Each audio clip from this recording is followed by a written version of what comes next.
Good morning, everybody. Happy Tuesday. We have an amazing show for everybody today. What do we have, Krystal? Indeed, I can't even we imagine. do. I don't know. We really had to scrape the bottom of the barrel to figure out what to talk about today. No, I mean, honestly, guys, we had a whole other show planned for you. Yes. And then, lo and behold, the FBI raids the former president's residence in Florida. So rather than get into a big preamble here, let's just jump straight into it. So yesterday evening, we got this news from the former president himself. Let's go ahead and put his statement up on the screen. And I'll read to you a good portion of this. We don't, I think, need to hear the whole thing, but we'll get a little flavor of it. He says, "These are dark times for our nation as my beautiful home, Mar-a-Lago in Palm Beach, Florida, is currently under siege, raided, and occupied by a large group of FBI agents. Nothing like this ever happened to a president of the United States before, that is true. After working and cooperating with the relevant government agencies, this unannounced raid on my home was not necessary or appropriate. It is prosecutorial misconduct, the weaponization of the justice system, and an attack by radical left Democrats who desperately don't want me to run for president in 2024, especially based on recent polls, and who will likewise do anything to stop Republicans and conservatives in the upcoming midterm elections. Such an assault could only take place in broken third world countries. Sadly, America has now become one of those countries, corrupt at a level not seen before. They even broke into my safe. What is the difference between this and Watergate, where operatives broke into the Democrat National Committee? Here, in reverse, Democrats broke into the home of the 45th president of the United States." So let me just say at the top here that, listen, we still have precious few details about what they were looking for, what exactly this was all about, what this is going to lead to, what sort of information the Justice Department and presumably the federal judge who signed off on this, what they have access to that none of us knows. So we're just going to go through the facts as we know them right now in what is, I mean, he's right, that this has never happened before in history. That's the one thing we can say for certain, is this is an absolutely extraordinary turn of events. And I do think it's important to have the sort of overall context, which is that the president is subject to investigation on any number of fronts. One over is, you know, there's a D.C. grand jury, two actually D.C. grand juries that are looking into his involvement on January 6th. There's Georgia prosecutors looking into the fake elector scheme there and potentially what Trump's involvement was with that scheme. There's a New York investigation into his business. And there is also an investigation into his handling of classified materials. And what we have learned, according to reporting through the New York Times and other places, is that this FBI search of Mar-a-Lago had to do with that last piece, the handling of classified documents. Let's go ahead and put Maggie Haberman up on the screen here. So she had this, I don't know if it was a scoop, if she was the first to get it, but she was one among several to have this piece of information that the search related to the 15 boxes of material Trump took to Mar-a-Lago last year per 3 different sources. According to multiple people familiar with the investigation, appeared to be focused on that material that he brought with him to Mar-a-Lago, his private club and residence, when he left the White House. Those boxes contained many pages of classified documents, according to a person familiar with their contents. We're going to get into a minute into all of the details of what we know about those documents. And let me just put this last piece up on the screen here from Jonathan Lemire, who kind of has all of the details that we know at this point. That the focus was on mishandled classified government documents, that the raid took hours. Actually, the very first reporter to break this story was just this like random Florida reporter. According to their sources, they said the FBI had been at Mar-a-Lago all day since the morning.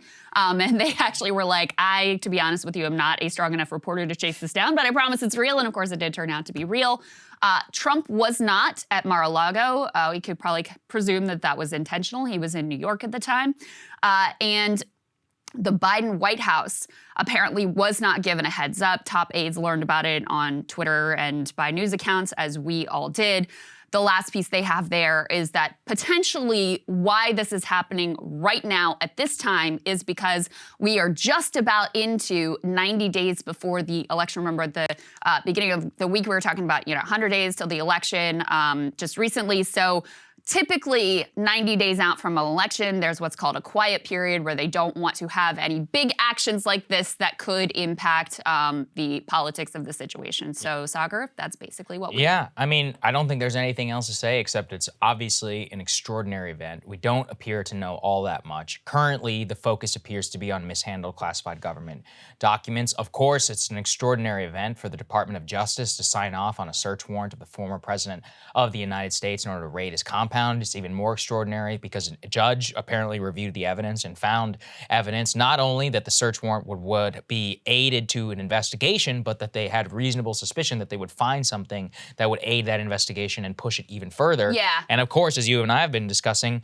search warrants often turn up other materials or other things that could be in plain view or sight, which could then be used in the investigation. We have had nothing yet from the FBI, and I went back and looked. Christopher Wray, who of course was selected by President Trump after he fired James Comey, actually testified before Congress and said that if he were to conduct an investigation into anybody's name, that he would he would take an extraordinary amount of course. Again, I'm just reiterating what he said at the time, was if I were to investigate somebody of political prominence, I would go out of my way and not to besmirch their character, in the public sphere. He was, at that time, he was rebuking James Comey because we'll remember that there was all kinds of crazy stuff that happened in the Comey investigation of Hillary Clinton. Extraordinary amount of almost public transparency.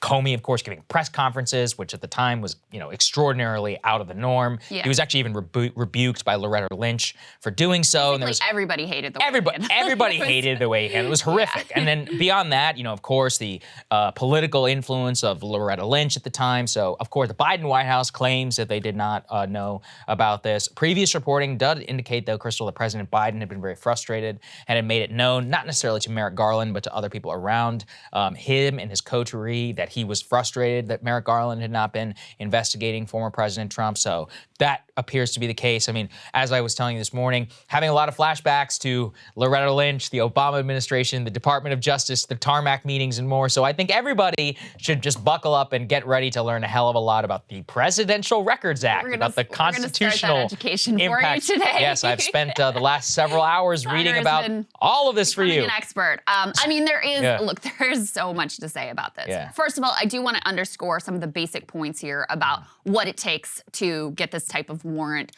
to conduct a search of anyone's home. The idea is that you have to prove there is a probable cause of a crime and that it is likely you will turn up evidence of that crime in the search. Obviously, the other option available is a subpoena. The reason that you do a search instead of or in conjunction with a subpoena, we don't know whether a subpoena was issued or not, is because you fear that those documents or whatever you're looking for might be hidden, might be taken away. So the fact that, you have the Department of Justice and it's 100% certain that Merrick Garland signed off on something of this sort of political significance. This would have gone all the way to the top. He signs off on it. Then you have a federal judge saying, yes, I think there's probable cause, and I think that you're likely to turn up evidence in this search. That is incredibly extraordinary. As you're pointing out, and just to underscore again, while the search, based on what we know, and I do think it's important to put the caveat in there of reporting changes, and these are very early facts, and the fact that we know it has to do with the records thing doesn't necessarily completely rule out that there are other things in the affidavit that's possible as well. But what Trump is saying is they searched his private residence, they searched his office, they went into his safe. And anything that they turn up in that, even if it's not directly related to the classified records issue, could be potentially used in other investigations. So really important to underscore that even if the reporting is correct, that the issue at hand that allowed them to authorize this search had to do with classified materials, that does not mean that it won't potentially touch other ongoing investigations that we know are being conducted right now. I think it's also important to note some of the things that have come out in the media recently. There has been significant reporting that there seemed to be an escalation in terms of the sort of heightened scrutiny and direct investigations into Trump. we talked to you before about those DC grand juries who were being presented evidence, and 2 of Mike Pence's aides came and testified to them, and they were asking very specific questions about what Trump knew, what those meetings were like, and what his involvement was in the fake elector scheme seemed to be more of what they were focused on versus his sort of incitement around January 6th. So that's important to keep in mind. Another thing that's important to keep in mind is you'll recall Merrick Garland, Attorney General Merrick Garland, recently gave a fairly rare interview to Lester Holt of NBC News, in which for the first time he said very clearly that, he would follow the facts wherever they went and that no person was above the law, seeming to open the door for, look, we could be potentially, looking at indicting former President Trump. And then the last piece that I'll add to that sort of overall context is, I don't know if you saw this, Saagar, but former Attorney General Eric Holder had been interviewed recently, and he outright predicted that given what we know in the public sphere, and I assume that he's still pretty well connected in the Justice Department and other places, he outright predicted that the president would be indicted.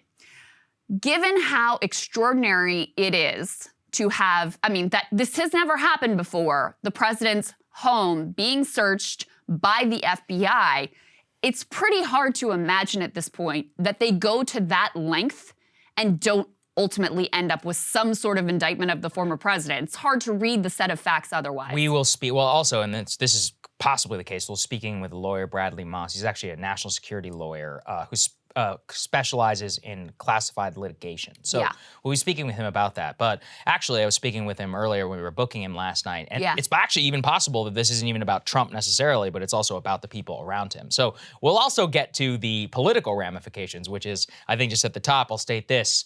They better have the goods, because if they don't, they have unleashed holy hell onto American politics. Cable news is ripping us apart, dividing the country, making it impossible to function as a society, and making it impossible to know just what is true and what is false. But the good news is they are failing and they know it.